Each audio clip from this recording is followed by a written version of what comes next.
Alright students, let us learn about life cycle of star in the form of a storybook. The way we are reading the book, in that manner we are going to learn about life cycle of a star. So in our space, where we have solar system and billions of stars, there are also something else. There is also something else in the space which is called as nebula. Nebula is clouds of dust particles and hydrogen atom. So all the hydrogen atom in the nebula, they are on their own places, and they are stable. But when there is some disturbance in the space, that disturbance will disturb the position of the hydrogen atoms, and suddenly there is a force of gravity which occurs in these particles, and all the particles start combining together. Okay, so these are the clouds which starts the formation of the star, where fusion happens, fusion of hydrogen atom into helium atom, and that's how star is born. So the start is nothing but nebula. All right, so when star is formed, right now I'm going to just give you the storyline, how the phases are existing in the star formation. So when fusion happens of hydrogen atom into helium atom, huge amount of energy is given out in the form of radiation, and that's how star is born.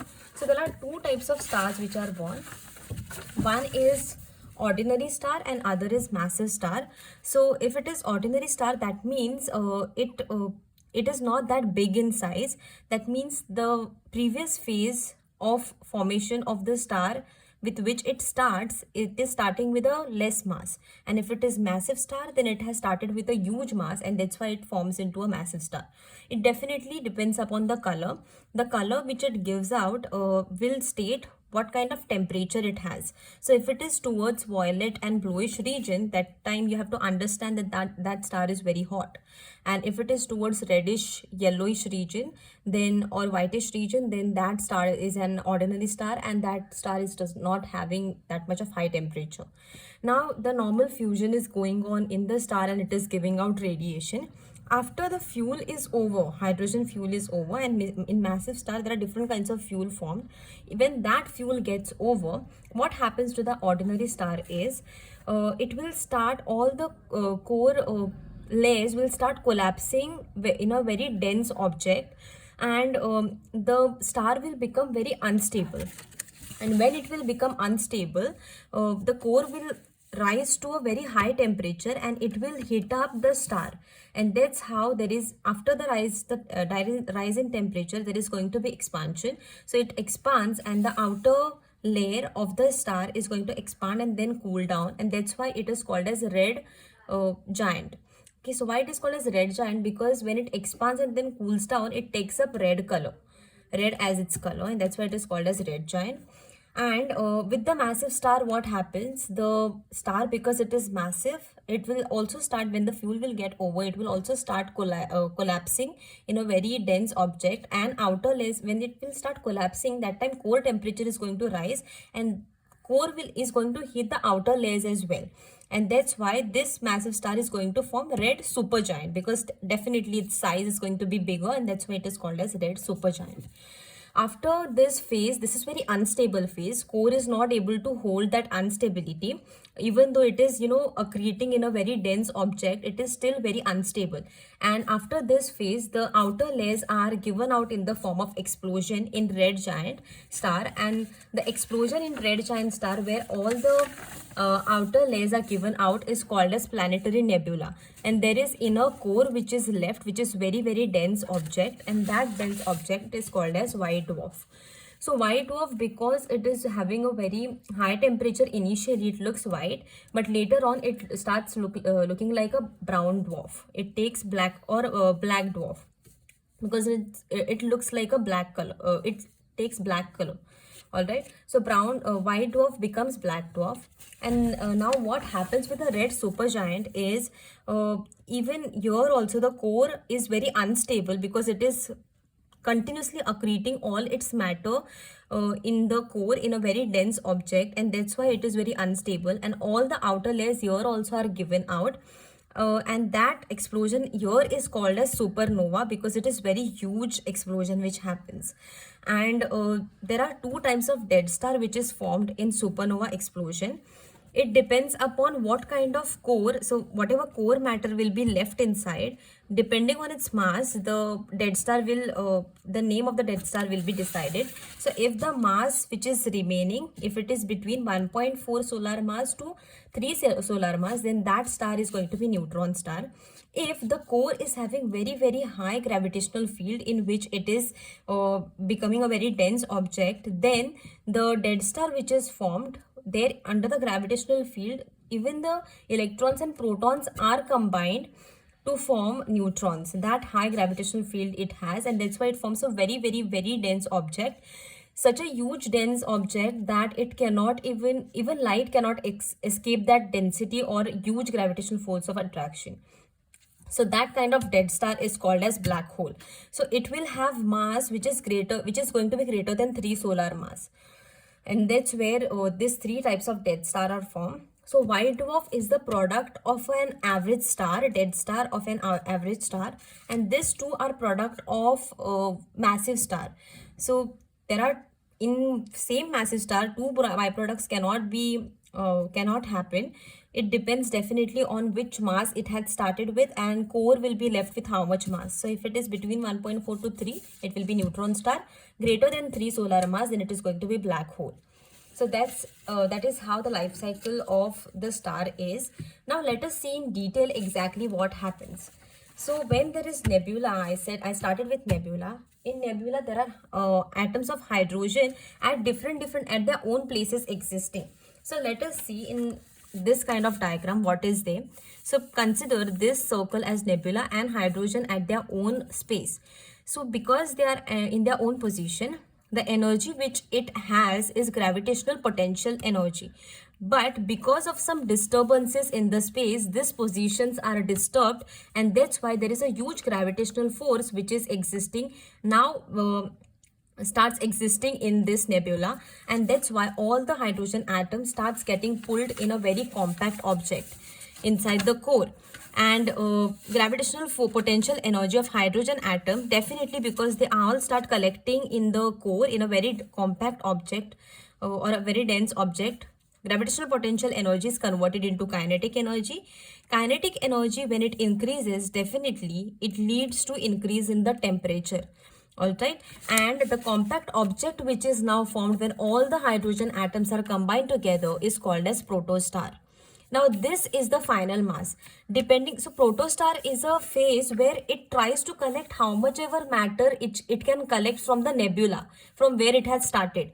So the mass which it gains is going to decide what kind of star it is going to form. So if this mass, if it is going to be less than this final mass, if it is very less, then it is going to form average star whose mass is going to be less than 8 solar masses. And if it starts with more final mass, then it is going to be a massive star whose mass is going to be greater than 8 solar masses. Alright, now let us again come back to this protostar and see how average star is going to proceed ahead in its lifetime. Okay, life cycle. So here is the formation of the massive star. Here goes the formation of the massive star, less massive star or average star, I would say. So this is the protostar whose kinetic energy has increased because all the hydrogen atoms are combined together here. And because of that, there is huge kinetic energy, and increase in kinetic energy will lead to increase in the temperature. Once the temperature is built up, the temperature which is required for nuclear fusion is acquired. So once that temperature is acquired, nuclear fusion begins. Alright. So then the hydrogen atoms which are collected over here, they can start fusing together and they will give out nuclear fusion reaction. So two deuterium atom, here I have shown this reaction. There are many kinds of reaction which can happen where two hydrogen atom can combine together, where three hydrogen atom, there are series of reaction which can happen, and fusion can occur. So here there is fusion of two deuterium atoms fusing together to form helium, one neutron, and huge amount of energy is given out. This huge amount of energy depends upon the Einstein's equation, E is equal to mc square. That's why it is very huge, because it is multiplied by the factor c square. So that huge amount of energy which is given out, that is given out in the form of radiation. When radiation comes out of any object, you can say that that object is a luminant object, and that's where you can say the star is born. All right, because every star has its own luminescence. It will not reflect light coming from different source. It has its own light. That's where the star is born. Now there is something called as stable star. Now when the stable star will be stable, there are two types of forces now will exist. One is inward gravitational pull, which is going to pull all the hydrogen particles together continuously to fuse together, and after fusion the huge amount of energy which is given out, that will be given out in the form of radiation, which is going to be outward, which we are getting from the sun. So that is outward. And when if the radiation, this outward arrow, which is called as radiation pressure, if that arrow increases and gravitational pull which is inside, if that decreases, then this star shape is going to expand, because outward arrow is more.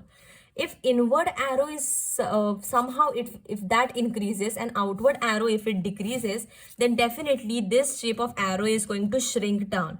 But if the two arrows balance each other equally, that equal amount of gravity is bringing together hydrogen atoms and fusion is happening, and equal amount of radiation pressure is there given outside, that time when both the sides are equal, both the arrows are equal, the star is said to be stable star. So this phase is the phase in which the star spends most of its lifetime, and that's why it is called as main sequence star. So for example, sun, which is there, its lifetime to spend in as a main sequence star is for 10 billion years. So that many years it is going to spend as a stable star. It is not going to be unstable. Both the arrows are going to get balanced. Out of the 10 billion years, 4.6 billion years it has already spent, and the remaining years are just 5.4 billion years are remaining as a stable star. Now, when the stability will be lost, let us understand that in the next phase. Alright, so this stable star, you can call it as average star, or it can be called as massive star as well. Same type formation will occur, same reaction will occur for massive star as well. Alright, so now let us see what will happen if the star which is formed is average star or less massive star. So all the hydrogen atoms, we have seen the fusion reaction. So hydrogen atoms are fusing together to form helium. Now when hydrogen atoms are fusing together, definitely the amount of helium is going to increase and amount of hydrogen is going to decrease. As hydrogen fuel keeps on depleting, so you can take your example of torch. If the battery of the torch, if the power keeps on decreasing, then the light coming out of the battery will keep dimming. Alright, so similar thing happens over here. Because hydrogen fuel is now decreasing, star will start dimming. The radiation pressure will become low. Okay, so outward arrow is going to decrease, matlab dim ho raha hai light, which is radiation which is given out, and because of that inward arrow will overpower. You can see here inward arrow is very high and radiation which is given out is very low, and that's where the core will begin to collapse. It is going to accrete and it is going to come together. Okay, so radiation pressure decreases, inward gravity increases, and core begins to collapse. When core will begin to collapse, definitely all heavier molecules will be attracted first, and that's where helium atoms are brought together in core more closely, and hydrogen atoms are left behind on the surface. Alright, so when the collapse happens, core temperature will increase, because again all helium atoms potential energy is converted into kinetic energy when they will move in the core, so temperature will increase. So it is going to heat up the core. When temperature is going to increase, it is going to heat up the core as well as the outer shell. When the outer shell will be heated up, that time the shell is going to expand, and then after some time it is going to cool down, and the phase where that phase is called as red giant. Alright, so the core temperature which is rising up, if it is if it is proper enough to combine now fuse helium atoms, definitely it should be high enough to fuse helium atoms. Helium atoms are higher in mass than hydrogen atoms, so they need more temperature to fuse. So if the temperature is high enough to fuse helium atom, then only fusion of helium atom will start. If it is not high enough, then the core is going to be very unstable, and when that instability phase is reached, that time there is going to be huge amount of explosion. The star becomes unstable, and outer layers which are there, they are given out in the form of explosion. That explosion is called as planetary nebula for less massive star. So that planetary nebula, when outer shells are given out, there is inner dense core which is remaining behind. So outer shells are given out, and it is only inner core remains, which is very dense. So that inner core is called as white dwarf. So initially it is called as white dwarf because its temperature is very high, but as the time passes by, white dwarf becomes black dwarf because it's start becoming black as the temperature gets reduced. So that is the life cycle of average star. Now let us see what happens in a massive star. So massive star, still here it is going to be same. All hydrogen atoms are going to fuse together to form helium.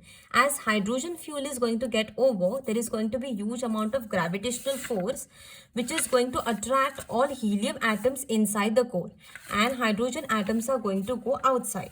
Now because this is going to be a very massive star, increases the temperature of the core to such a level that it can fuse even helium atoms together. So helium atoms, when it will start combining, it will form a higher byproduct which is going to be carbon atoms. When helium fuel is going to get depleted, it will be pushed in the outer layer, and carbon atom will be brought in the core, and carbon fusion will start. Carbon fusion will produce oxygen. After carbon gets over, like almost it is about to get over, it will be pushed in the outer layer. So that's how the layers are formed. So first layer is going to be non-burning hydrogen. Then it is going to be hydrogen fusion, which is happening in this layer. Then it is going to be helium.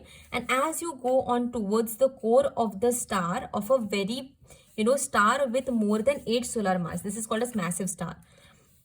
That's as you're going to go inside the core, you're going to find more and more heavier elements, and the fusion is going to go on up to iron.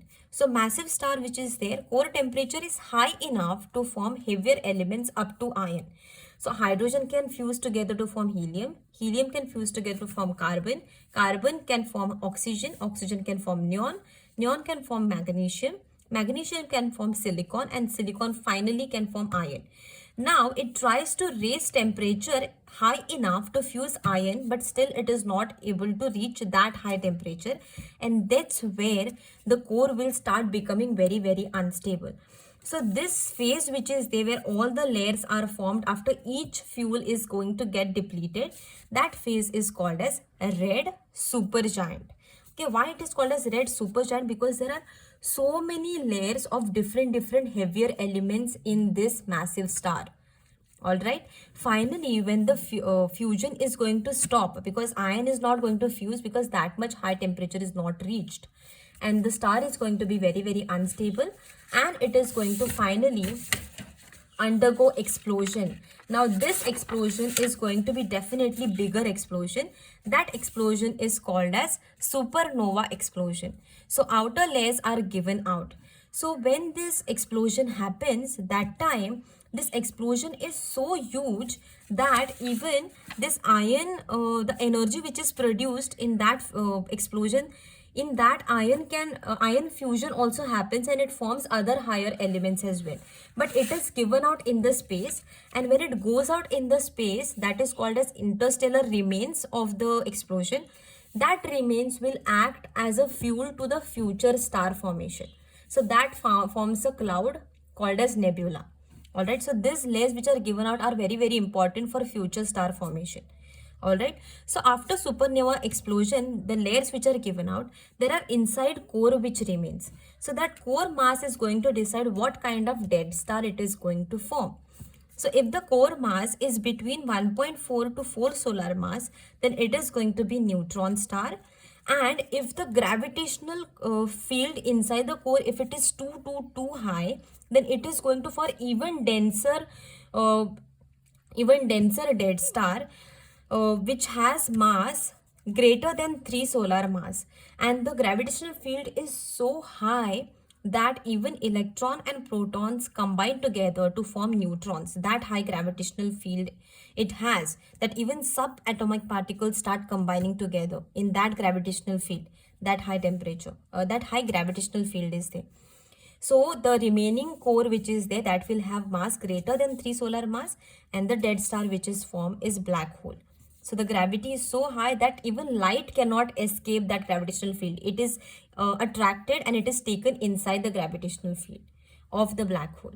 All right. So this is how the phases of life cycle of stars are existing in the space.